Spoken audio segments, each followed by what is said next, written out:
우리가 이제 살피는 내용은 신앙고백서 제20장에 해당되는 내용입니다. 20장에서 우리가 다루는 주제는 그리스도인의 자유와 양심의 자유에 대한 주제입니다. 우리가 앞서 19장에서 하나님의 율법에 대해서 우리가 함께 배우면서 이 율법이 우리에게 구원의 길로서가 아니라 구원받은 모든 신자가 된 저와 여러분에게 어떻게 하나님의 뜻을 따라 살 것인가 할 때 그 율법이 우리의 갈 길을 안내하고 또 지도해 주는 역할이 있다. 그런 말씀을 함께 살펴보았습니다.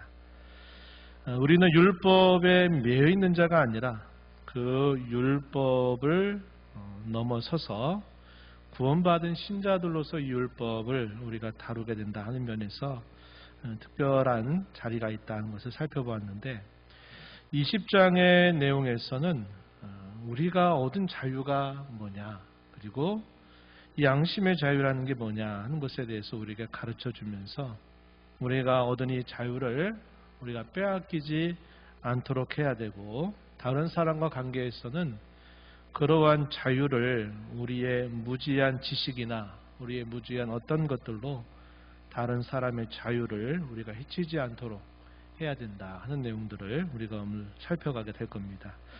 오늘과 다음 시간에 걸쳐서 두 차례 나누어서 살펴볼 텐데, 오늘 우리가 살피는 내용들은 그리스도인이 되어 얻은 자유가 무엇이냐, 또 양심의 자유라는 게 무엇이고 그것의 가장 중요한 기준선이 무엇인가 하는 것을 우리가 함께 살펴보겠습니다. 호국보훈의 날을 맞이해서 우리나라가 일제강점기도 지나고 또 6.25라고 하는 전쟁을 겪기도 하고 또 내적으로는 정치적인 많은 혼란들을 겪으면서 감사하게도 우리나라는 많은 그런 아픔들을 딛고서 또 그것이 성장의 발판이 되어서 여기까지 이르렀다고 하는 것입니다. 이것은 하나님께서 우리나라를 사랑하시고 또 우리나라를 향하신 하나님의 선한 섭리가 있다는 사실을 우리에게 잘 보여준다고 믿습니다. 우리가 그렇게 역사 가운데 많은 진통을 겪으면서도 또 많은 희생을 치르면서도 많은 대가를 치르면서도 우리가 그것을 불사했던 이유가 뭐냐, 어떻게 보면 우리가 자유를 빼앗기지 않고 이 자유를 얻고 이 자유를 누리고 평화를 우리가 누리기 위한 분명한 목적이 있었다는 겁니다. 그래서 이것을 위해서 때로 우리의 목숨을 희생하는 일이 있어도 우리가 이런 일들을 또 기꺼이 감당하면서 여기까지 이르러 왔다 하는 것을 우리가 알게 됩니다. 성경도 우리에게 자유에 대해서 말합니다. 우리가 구원을 받은 것을 또 다르게는 자유를 얻은 것이다 이렇게 말할 수 있을 만큼 성경은 자유에 대해 대단히 강조하고 있는 말씀이다 이렇게 볼 수 있겠습니다. 그래서 오늘 우리가 얻은 이 자유가 무엇인가 하는 것들을 우리가 첫 번째 시간에 살펴보고요, 다음 시간에 이어서 함께 또 살펴보도록 하겠습니다. 오늘 우리가 다루는 내용은 신앙고백서 제20장 1항과 2항의 내용입니다. 먼저 1항의 내용은 한번 같이 읽어보겠습니다.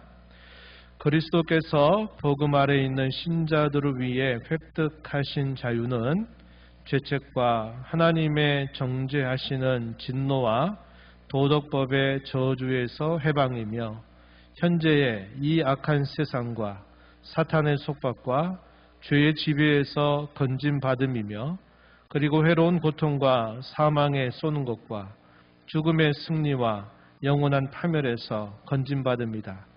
더 나아가 그 자유는 하나님에게 자유롭게 나아감과 노예적인 두려움에서가 아닌 어린아이와 같은 사랑과 자발적인 마음에서 하나님에게 복종합니다.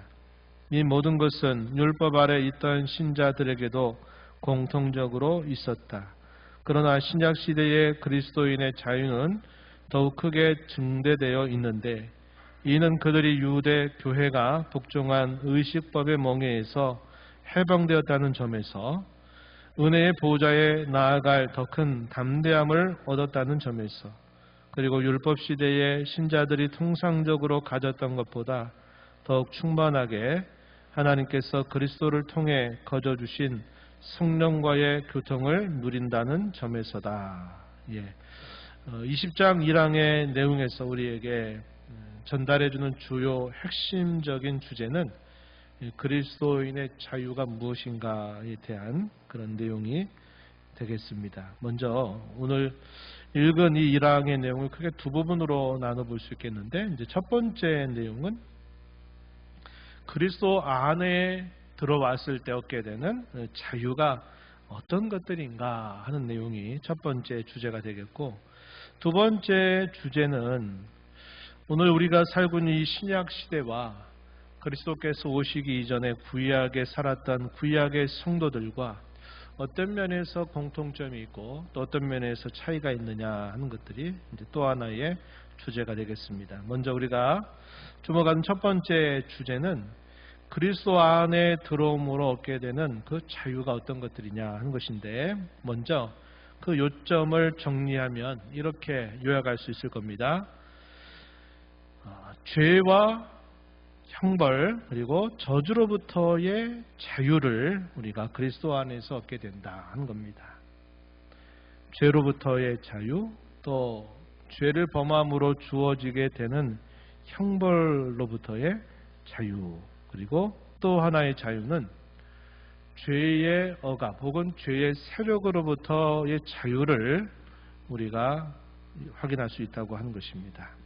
이 내용들을 한번 살펴보죠. 우리가 읽었던 말씀으로 한번 가면, 죄책과 하나님의 정죄하시는 진노와 도덕법의 저주에서 해방이며, 이 해방이란 말 대신에 자유라고 이해도 되겠어요. 현재 이 악한 세상과 사탄의 속박과 죄의 지배에서 건진받음이며 죄의 세력으로부터의 자유를 말합니다. 그리고 해로운 고통과 사망의 쏘는과 죽음의 승리와 영원한 파멸에서 건진받는가. 이것은 영원한 형벌로부터, 죄로부터 주어지는 형벌로부터 우리가 얻게 되는 자유다, 이렇게 표현할 수 있다 하는 겁니다. 그래서 이러한 자유는 죄와 형벌로부터의 자유, 죄의 세력으로부터의 자유로 이렇게 요약할 수 있겠습니다.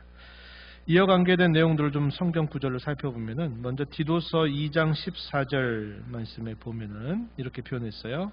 그가 그리스도께서 우리를 대신하여 자신을 주심은 모든 불법에서 우리를 속량하시고 우리를 깨끗하게 하사 선한 일, 선행을 열심히 하는 자기 백성이 되게 하려 하십니다. 이렇게 표현했습니다.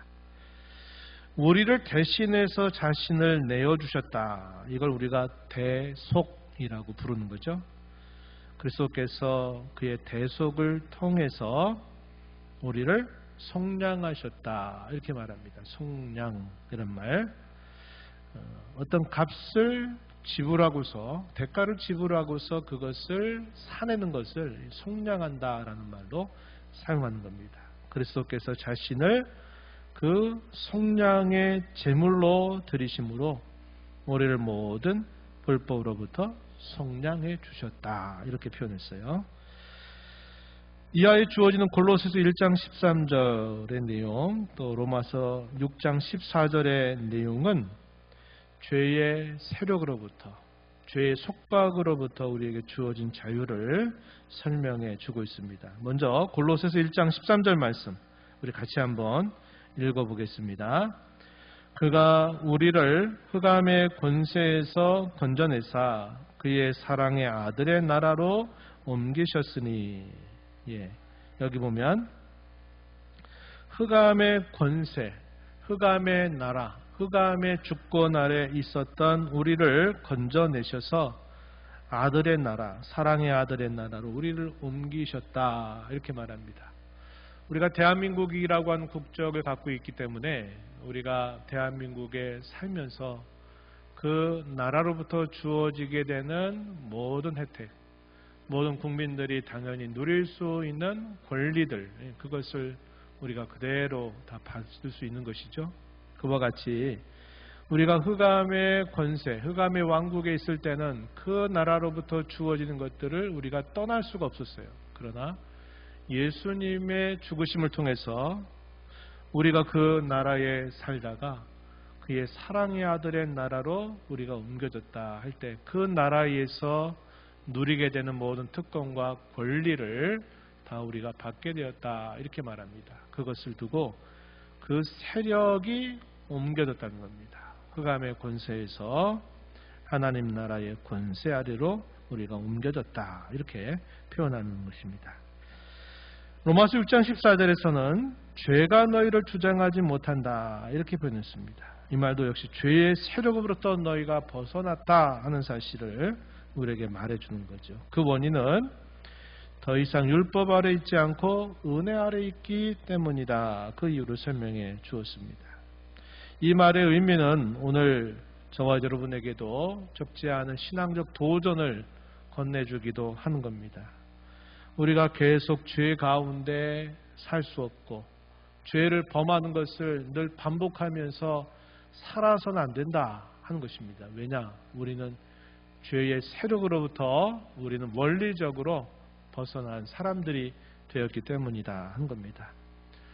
우리가 얼마 전에 읽었던 요한일서 서신에서 사도 요한은 여러 차례나 반복을 했어요. 하나님께로부터 난 자마다 범죄하지 않는다. 이는 하나님의 씨가 그 속에 있기 때문이다. 그 이유를 분명히 말해줍니다.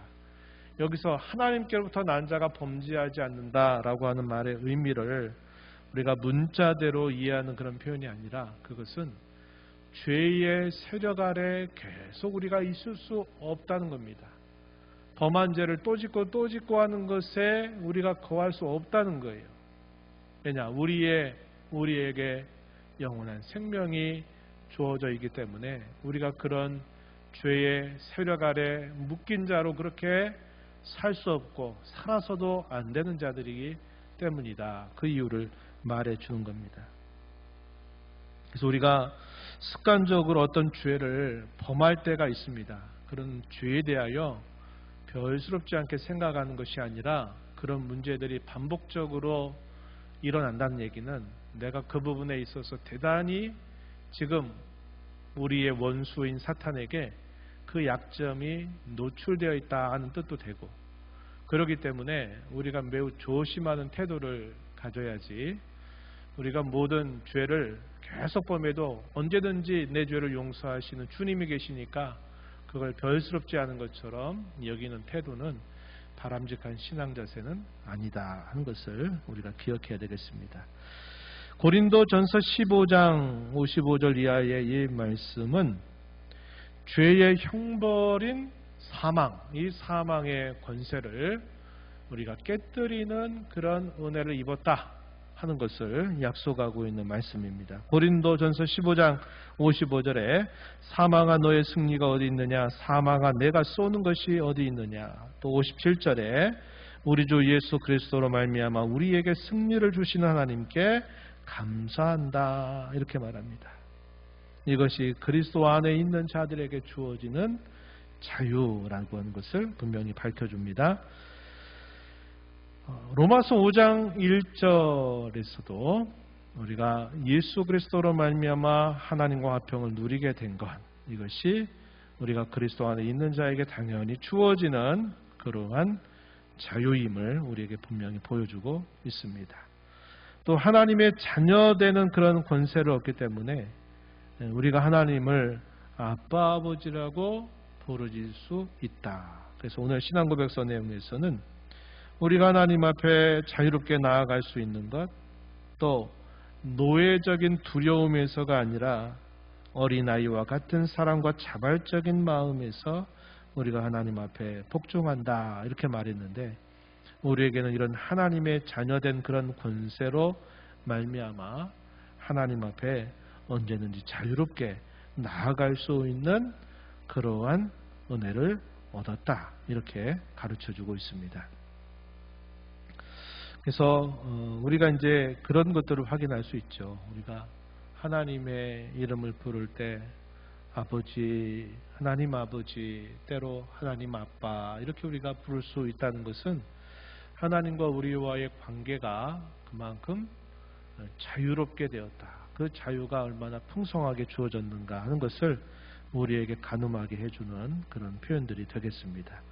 두 번째 요점은 그렇다면 오늘 우리가 살고 있는 이 신약 시대와 그리스도께서 오시기 전에 구약에 살았던 성도들과 어떤 면에서 공통점이 있고 차이점이 있느냐 하는 것에 대한 요점을 소개해 줍니다. 공통점은 뭐냐? 이 모든 것은 앞에서 말했던 자유의 여러 가지 내용들, 이것들은 율법 아래 있던 신자들에게도 공통적으로 있었다, 이렇게 말합니다. 어떤 자유였어요? 죄의 형벌로부터 자유, 또 정죄로부터의 자유, 죄의 세력으로부터 얻게 되는 이 자유는 우리 신약 시대를 살고 있는 저와 여러분에게만 아니라 구약 시대의 성도들에게도 공통적으로 주어졌다 하는 것을 말하는 것이 되겠습니다. 이에 대한 이제 하나의 성경 구절을 우리가 확인하는 것은 갈라디아서 3장 14절이에요. 그리스도 예수 안에서 아브라함의 복이 이방인에게 미치게 하고 또 우리로 하여금 믿음으로 말미암아 성령의 약속을 받게 하려 합니다. 그랬는데 아브라함의 복 이렇게 말하면 구약 시대의 믿음의 조상으로 알려지면서 그가 약속받았던 복을 말합니다. 그 복이 그의 시대에 그치는 것이 아니라 이방인에게도 미치게 한다. 이 말은 혈통적으로 이스라엘 태생이 아닌 사람들, 즉 하나님께로부터 부름을 받아서 그의 자녀가 된 모든 사람에게 동일한 아브라함의 복이 그들에게 임한다는 겁니다. 그래서 이 아브라함에게 약속된 이 복은 구약 시대만 아니라 모든 신약 시대 성도들에게도 동일하게 그 복을 우리가 누리게 된다 하는 겁니다. 이제 그 복 안에 우리가 얻게 되는 그 자유가 있는데 그 자유 또한 우리에게만 아니라 구약의 성도들에게 동일하게 주어지는 자유다 하는 것을 우리가 알게 되고요.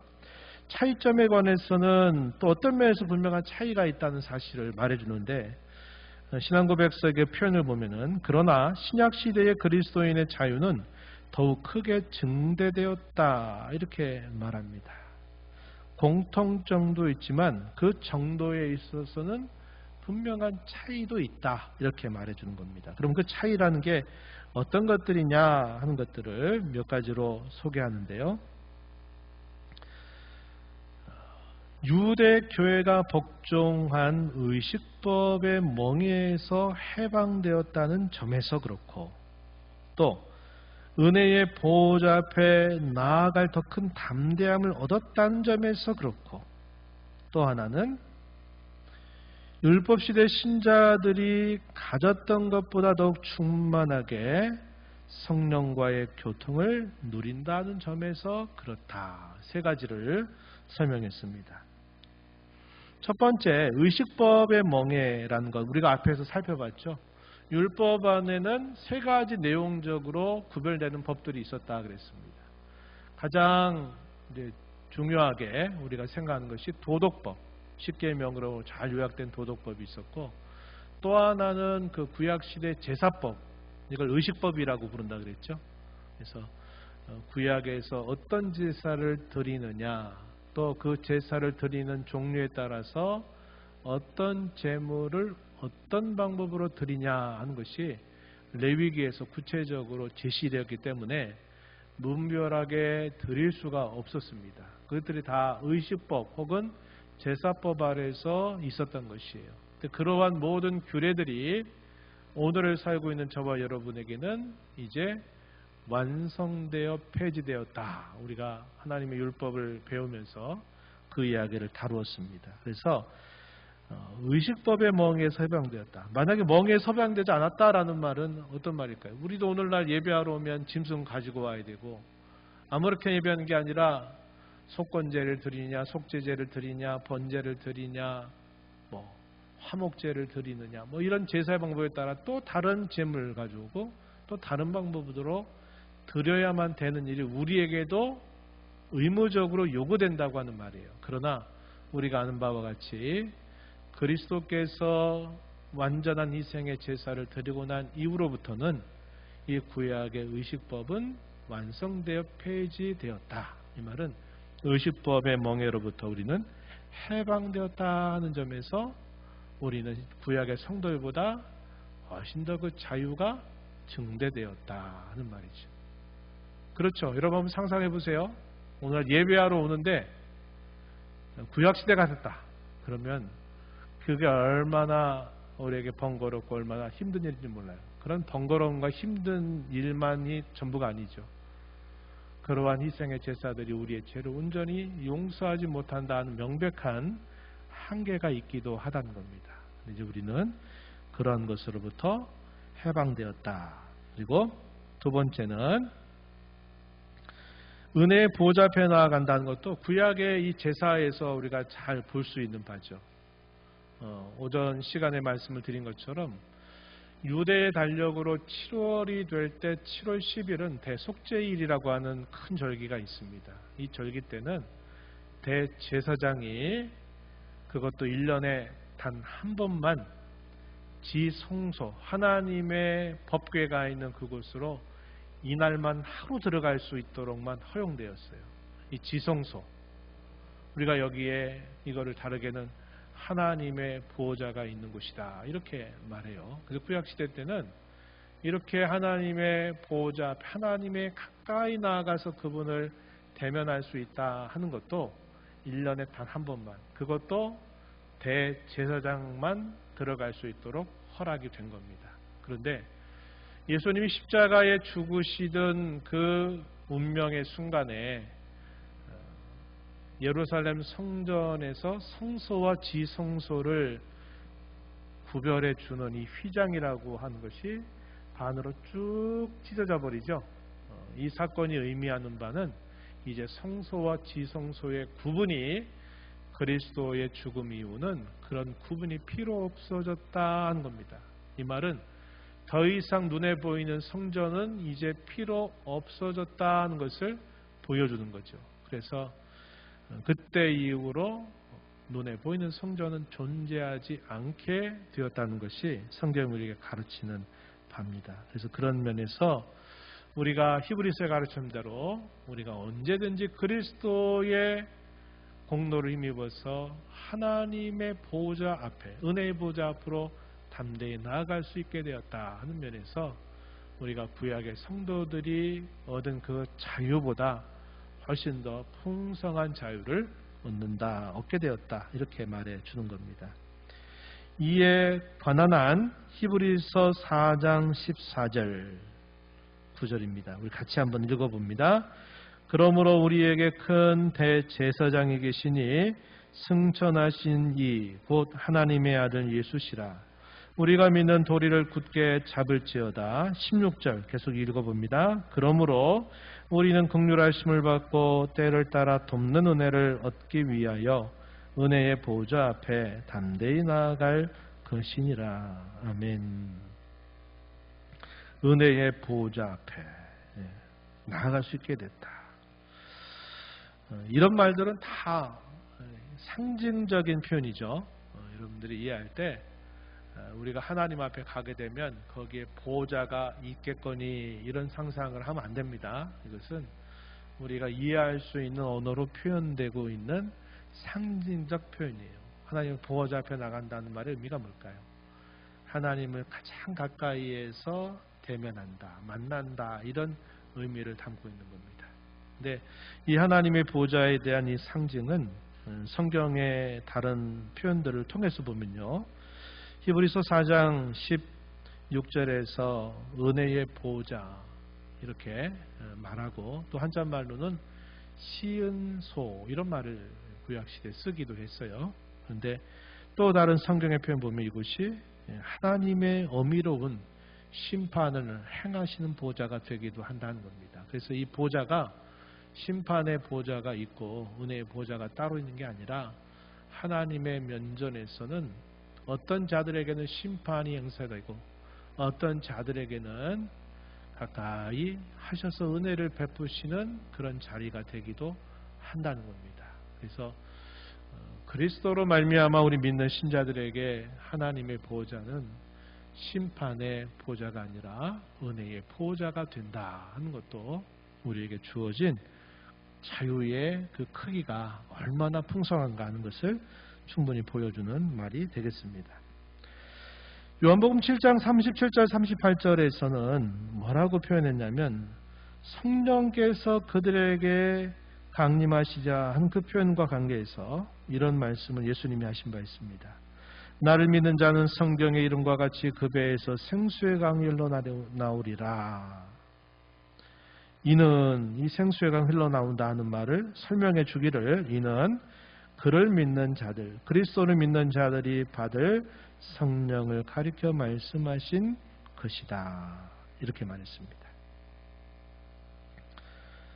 예수님께서 떠나가시기 전에 보혜사, 또 다른 보혜사가 너희에게로 오실 것이다. 이 말은 예수님이 계신 그때는 또 다른 보혜사이신 성령께서 그들 가운데 계시지 않다라는 의미를 우리에게 전달해 주는 거죠.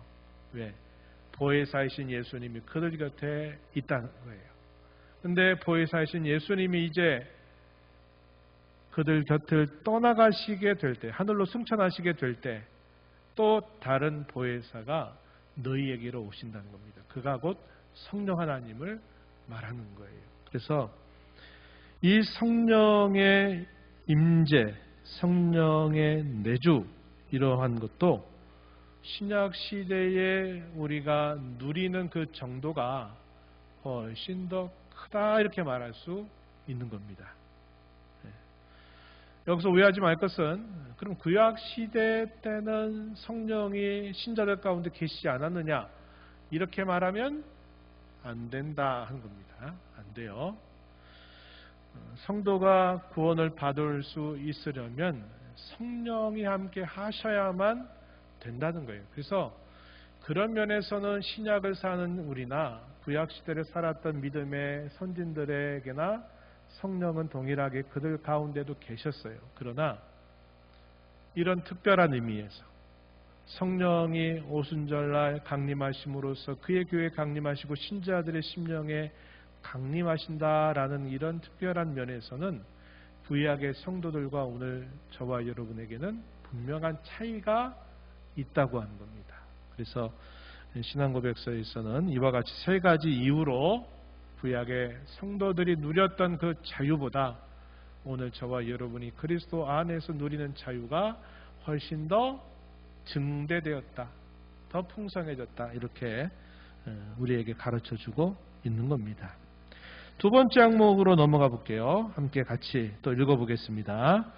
하나님만이 양심의 주이시며 따라서 믿음의 문제이건 예배의 문제이건 어떤 것에서든 하나님의 말씀에 반하거나 벗어난 사람들의 가르침이나 명령에 양심을 얽매이지 않게 하셨다.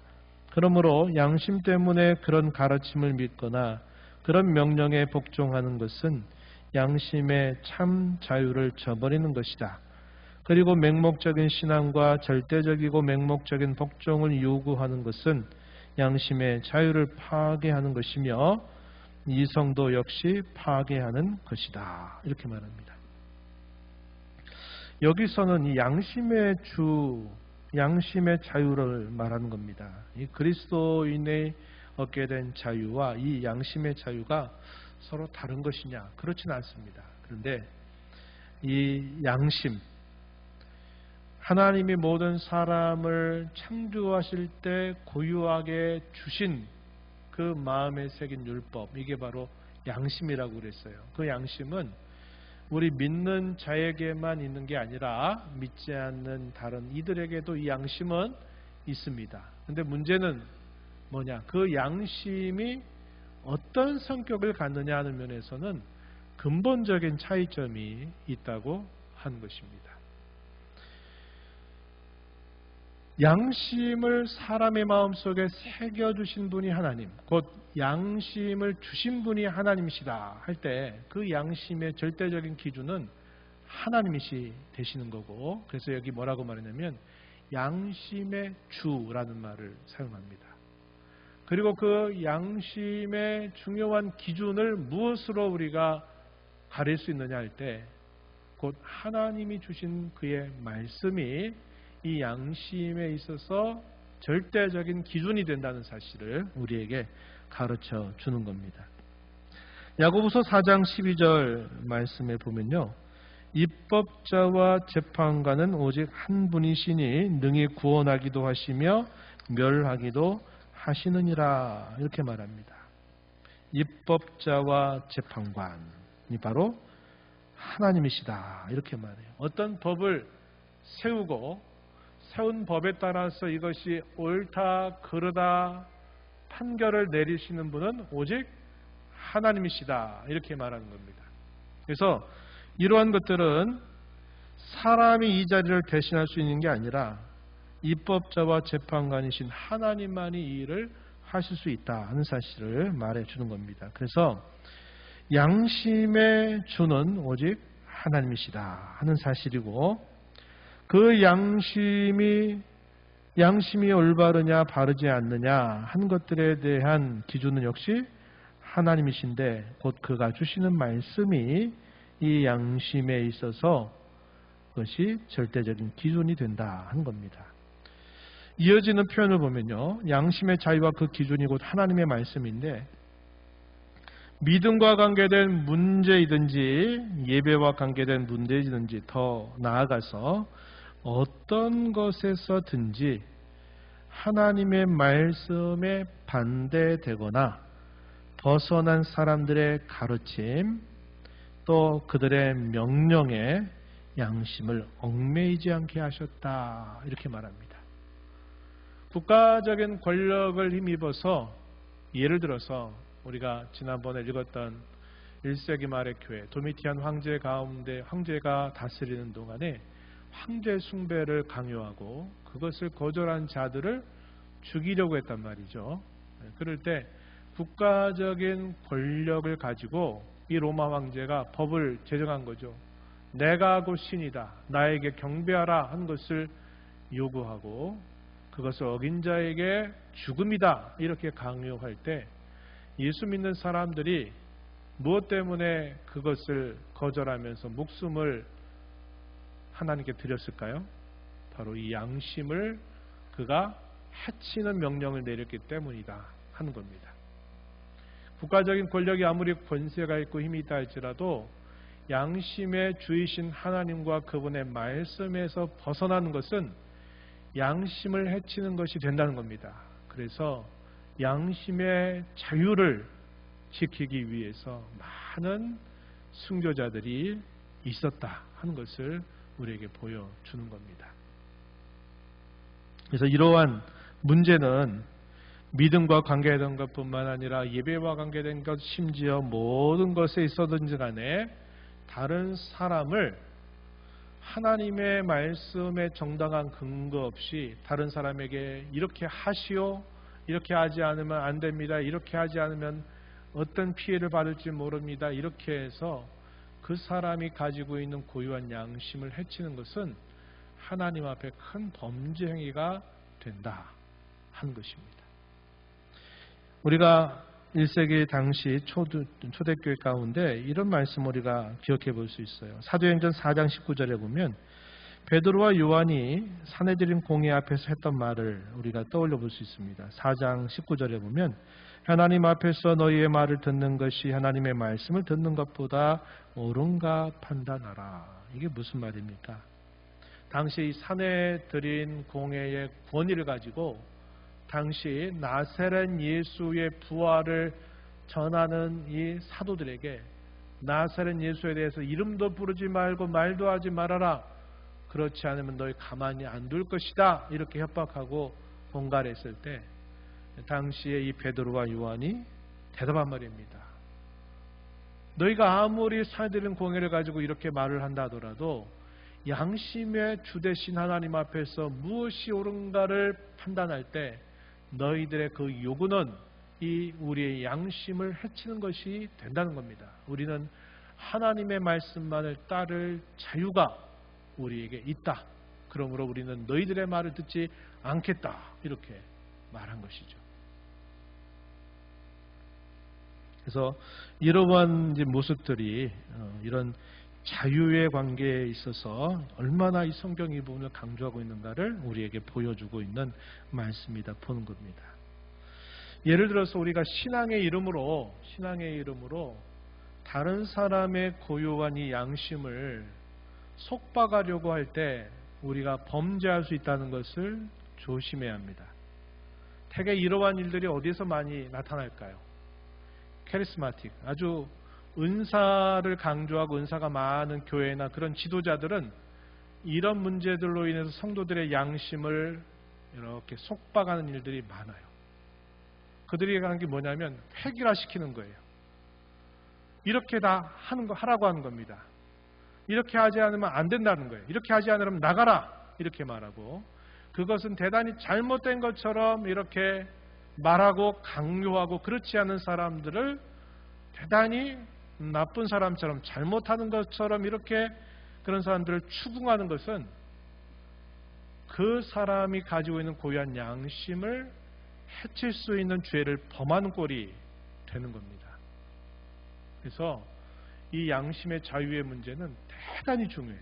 이 세상법의 원리도 이 양심의 자유가 아주 중요한 근간이 되고, 교회와 관계된 모든 법에 있어서 가장 중요한 원칙이 이 양심의 자유를 그 어느 누구도 해칠 수 없다 하는 겁니다.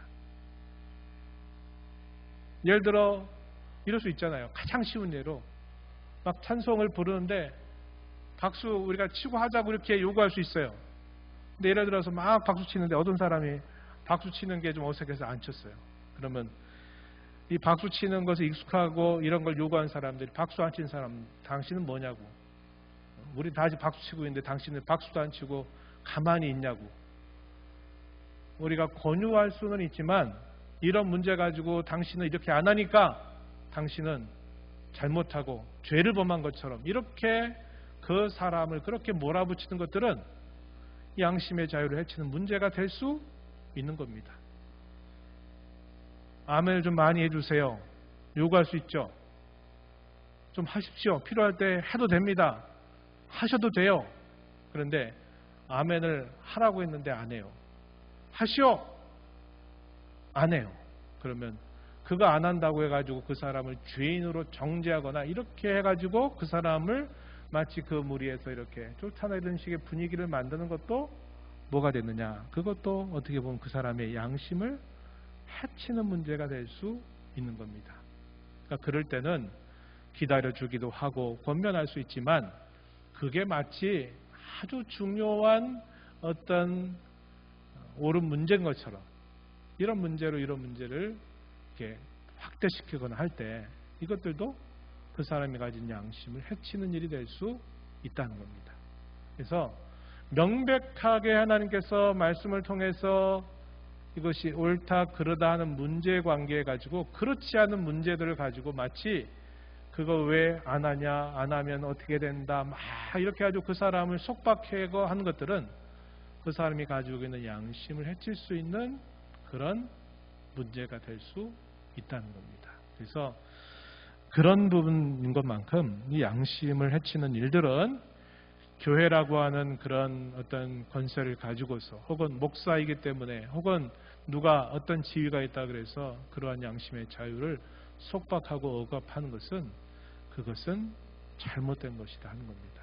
그래서 우리가 이런 면에 있어서 항상 조심하지 않으면 안 된다 하는 것을 우리가 배울 수 있다는 겁니다. 그렇다면 이 양심의 자유에 있어서 또 어떤 자유를 우리가 하나 더 말할 수 있냐면 이렇게 말할 수 있어요. 한번 따라해 보세요. 하나님 말씀을 따를 자유. 예. 양심의 자유의 적극적인 표현은 하나님 말씀을 따를 자유입니다. 종교개혁자들이 당시 중세 로마 카톨릭의 천년 역사 속에서 많은 협박과 공갈 앞에 그들에게 요구했던 것, 그것들은 결국 뭐 때문에 그럴까요? 금방 여기 베드로와 요한이 한 것처럼 하나님의 말씀을 듣는 게 옳으냐, 너희 말을 듣는 게 옳으냐 할 때 우리는 하나님 말씀을 들을 자유가 있다. 이렇게 말하는 겁니다. 종교개혁자들의 죽음의 위협 앞에서도 그들의 칼과 권력을 가지고 죽이겠다고 이렇게 하는 가운데서도 종교개혁자들이 자신들의 목숨을 바치면서까지 그 신앙을 주장할 수 있었던 이유가 뭐냐면 우리는 하나님의 말씀만을 따를 자유가 있는 사람들이다 하는 겁니다. 그런 자유를 교회의 전통이나 관습이나 그런 것들로 얼검해서 그런 자유를 빼앗으려고 하는 것은 우린 결코 받아들일 수 없다. 이러한 분명한 원리 하에서 그들의 어떠한 요구도 거절할 수 있었다 하는 겁니다. 그래서 모든 권세가 하나님께로부터 주어지는 것임에도 불구하고 그 권세를 가지고서 이렇게 성경이 말하는 그 말씀의 법을 벗어나게 하는 것을 강요할 때 우리 성도들은 어떻게 되느냐? 그걸 거절할 자유가 있다 이 말입니다. 그러나 그 외에 대부분의 모든 사안들에 대해서는 우리 그리스도인들이 어떤 태도를 가져야 되느냐? 모든 권세가 하나님으로부터 주어진 것이기 때문에 우리는 그 권세를 때로는 우리에게 해가 될 수 있어도 그 권세를 존중하게 여기고 따를 의무가 있다는 겁니다. 오직 저항할 수 있는 때 혹은 반대할 수 있는 유일한 경우는 하나님의 말씀을 어그러뜨릴 때 그 말씀을 따를 자유로 인해서 또 저항할 수 있고 반대할 수 있다 하는 것을 우리가 알게 되는 겁니다. 우리가 예수님으로 말미암아 얻은 자유가 얼마나 깊고 얼마나 풍성한가 하는 것은 우리가 생각하는 상상의 이상을 훨씬 더 뛰어넘습니다. 그러한 자유가 예수님 안에 있는 저와 여러분에게 주어졌다고 하는 사실들을 우리가 기억하면서 이 자유를 우리가 어떻게 쓰느냐 할 때 하나님의 말씀만을 따르는 그 선한 목적을 위해서 자유를 사용해야 되겠고, 이 자유를 쓸 때 또 한 가지 중요한 원칙은 우리가 아는 바와 같이 덕을 세우고 또 유익을 끼치는 그 목적을 위해서 우리는 이런 자유를 때로 제한할 수도 있어야 된다. 이게 성경이 가르치는 것입니다. 이런 가르침을 마음에 새기면서 우리에게 주신 자유를 향유하며 살아가는 우리 모두가 되기를 바랍니다.